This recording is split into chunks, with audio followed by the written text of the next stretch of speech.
Hi everyone! Today I'm going to be telling you the story about Mid-Autumn Moon Festival. And this story revolves around a character called Xiong. And Xiong is often known as the goddess of the moon. She wasn't always known as the goddess of the moon. Our story begins a long time ago on Earth. But that Earth was very different than the Earth that we have nowadays. The main difference was that instead of just one sun in the sky, there were 10 different suns. And as you can imagine, with 10 whole suns in the sky, the Earth was very hot. And because it was so hot, trees weren't able to grow, and crops weren't able to grow, and animals weren't able to grow. So all over the Earth, people were thirsty, and people were hungry, and people were suffering. It was during this time where Xiong lived. Xiong didn't live by herself. She lived with her husband, Hao Yi. And Hao Yi was very well known all across China because of his archery skills. That means he was really good with a bow and arrow. And it was specifically because of this skill that made him well known to the Emperor of China. Because the Emperor of China had a plan. He thought, hey, if all the people are suffering because of so many suns in the sky, they just need to get rid of some of them. They couldn't get rid of all 10 because then it'd be too cold on Earth. And he thought, well, maybe we'll get rid of 9 and we'll just leave just the 1. He got in contact with Hao Yi and said, hey, listen, I need you to take your bow and arrow and shoot down 9 of the 10 suns. And that way the people will be able to live again. So Hao Yi takes his bow and arrow and he goes outside and he shoots and he shoots and he shoots until there was just the 1 sun remaining.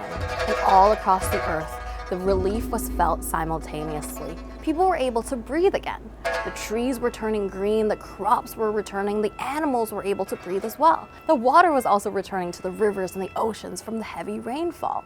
People were finally able to live their lives normally. And all of this was because of Hao Yi's archery skills. The Emperor looks at Hao Yi and thinks he really needs to be able to reward him with something really special. Just the normal rewards won't do. So he presents Hao Yi with something called an elixir of immortality. When Hao Yi received this elixir of immortality, he thought, wow, this is such a special present. I can't wait to share it with my wife, Xiong. So he takes the potion and he goes back to the village and shows it to Xiong. And they decided that they should drink it together on the 15th day of the 8th month of the lunar year. Because this was a special day to the Chinese people, because that was when the moon was the brightest and biggest and the most beautiful in the sky. It was a perfect special day for a special occasion. They decided they were going to hide away the elixir until that day. Unfortunately for Hao Yi and Xiong, though, when they were making this plan, there was a burglar hiding outside their window. This burglar originally just wanted to wait until the couple had left the house and steal some stuff he was going to be able to sell. But when he heard about the elixir, he thought, that's way too valuable and special for me not to steal. So he decides that he's going to have to find a special day to steal this potion. And since Hao Yi and Xiong didn't know of the burglar, they just went about their day normally. And finally, the 15th day of the 8th month of the lunar year came about, and they thought, hey, let's just live our life normally and then we'll drink the special potion tonight when the moon is full. So Hao Yi goes out with some of his friends to practice his archery skills, and Xiong thinks that she's gonna go to the market and maybe buy some food to cook up a special dinner. The burglar, knowing that both of these people were outside of their houses, thought that this was the perfect time to go in and steal the elixir. So he goes inside, he sneaks inside the back door, and he rummages around and tries to find the secret hiding place of the elixir.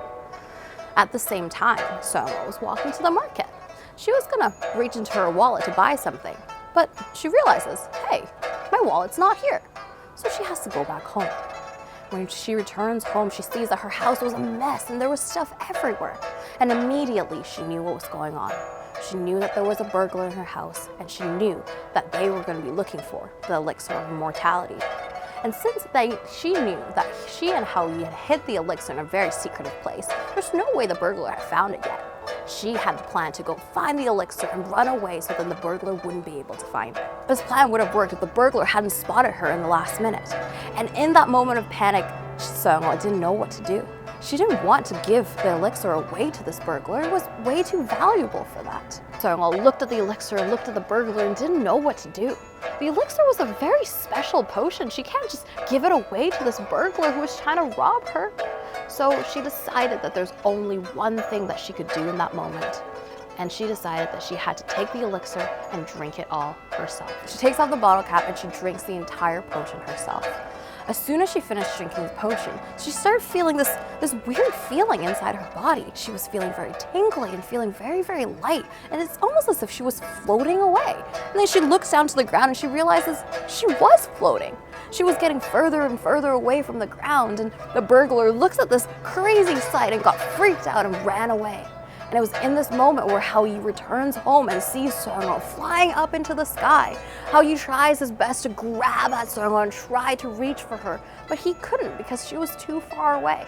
And there was nothing he could do other than just watch the love of his life flow up higher and higher into the sky until she finally reached the surface of the moon. And it was on the surface of the moon where she spent the rest of all eternity living out her immortal life.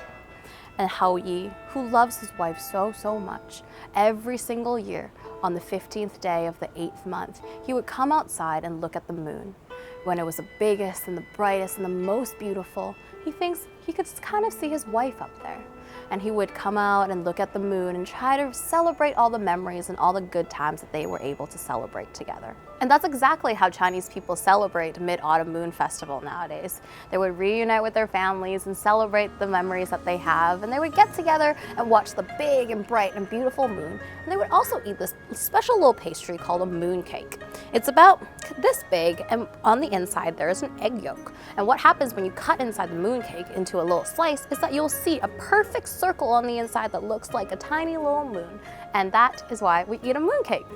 And that is the story of Xiong E and Hao Yi and how we have the Mid-Autumn Moon Festival that we do now.